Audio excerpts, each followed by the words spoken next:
Halo teman-teman, perkenalkan saya Dewi Kartikasari, mahasiswa Magister, jurusan Ilmu Komunikasi Universitas Paramadina semester 2. Nah, pada semester ini ada 4 mata kuliah, salah satunya Komunikasi Pemasaran Digital Terpadu. Dan salah satu materi yang dibahas adalah Transmedia Storytelling. Nah, apa itu Transmedia Storytelling? Transmedia Storytelling adalah suatu proses di mana suatu cerita didiversifikasikan ke dalam berbagai platform media. Tujuannya supaya apa? Ya supaya cerita itu memiliki pengembangan yang baru. Dan ini juga sekaligus sebagai inovasi ya, inovasi dalam pemasaran digital terpadu di era perkembangan teknologi informasi dan komunikasi saat ini.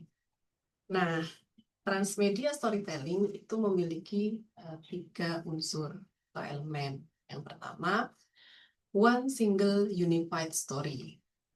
Kemudian yang kedua itu no redundant. Kemudian yang ketiga multiple media. Nah, apa itu one single unified story? Artinya adalah bahwa dalam suatu cerita itu harus ada benang merahnya. Sehingga walaupun ada di berbagai platform media, ada satu cerita pokok seperti itu. Yang kedua, no redundant itu artinya tidak ada pengulangan dalam suatu cerita. Dan yang ketiga, multiple media artinya cerita-cerita tersebut bisa dibagikan ke beberapa media. Kita ambil contoh aja yang mungkin teman-teman sudah familiar, yaitu Harry Potter. Harry Potter itu ada dalam berbagai media. Ada bentuk bukunya, kemudian ada film, ada juga games mungkin ya, dan juga ada merchandise. Nah, kemudian transmedia storytelling ini juga memiliki prinsip. Prinsip-prinsip ini dikembangkan oleh Henry Jenkins dan dibedakan menjadi 7. Yang pertama, spreadability versus liability. Kemudian yang kedua, continuity versus multiplicity. 3, immersion versus extractability. 4, world building. 5, seriality. 6, subjectivity. Dan 7, performance. Nah, transmedia storytelling itu bisa digunakan tidak hanya sebagai media pembelajaran, tetapi juga media hiburan.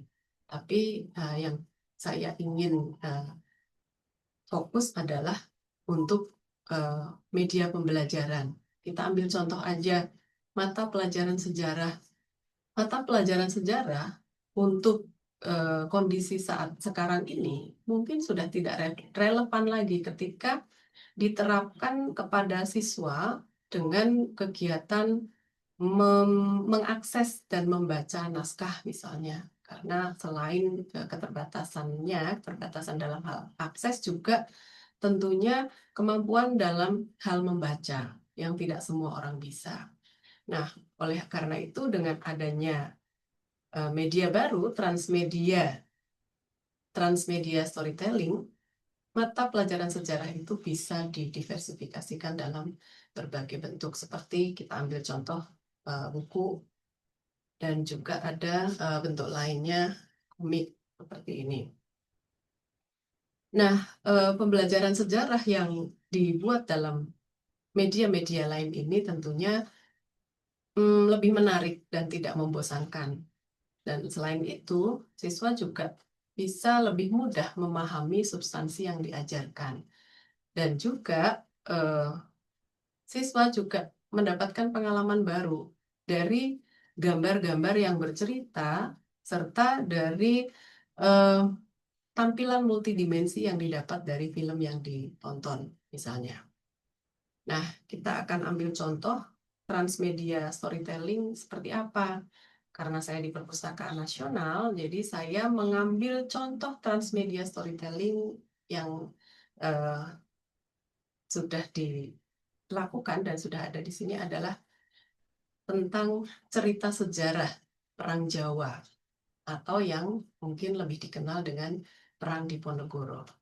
Cerita sejarah ini sangat penting penting tidak hanya untuk diketahui dan dipahami, tetapi lebih dari itu, nilai-nilai perjuangan dan juga semangat dari aktor utama yaitu Pangeran Diponegoro itu harus diwarisi oleh generasi sekarang dan juga generasi mendatang.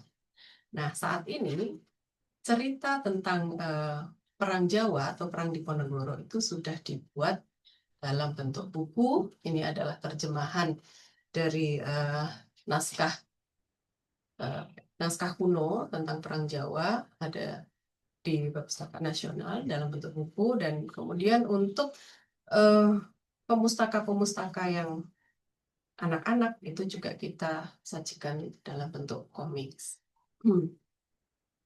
Nah, adanya transmedia storytelling ini tentunya sangat membantu ya pemustaka yang memiliki latar belakang dari berbagai macam latar belakang, baik itu kultural, kemudian usia, dan juga perbedaan generasi. Semuanya bisa menikmati, tinggal memilih saja ingin mengakses atau menggunakan media yang mana. Mungkin teman-teman penasaran seperti apa cerita tentang Perang Jawa? Kita tunggu kunjungannya di Perpustakaan Nasional. Ajak teman, keluarga, dan saudara. Terima kasih. Sampai jumpa.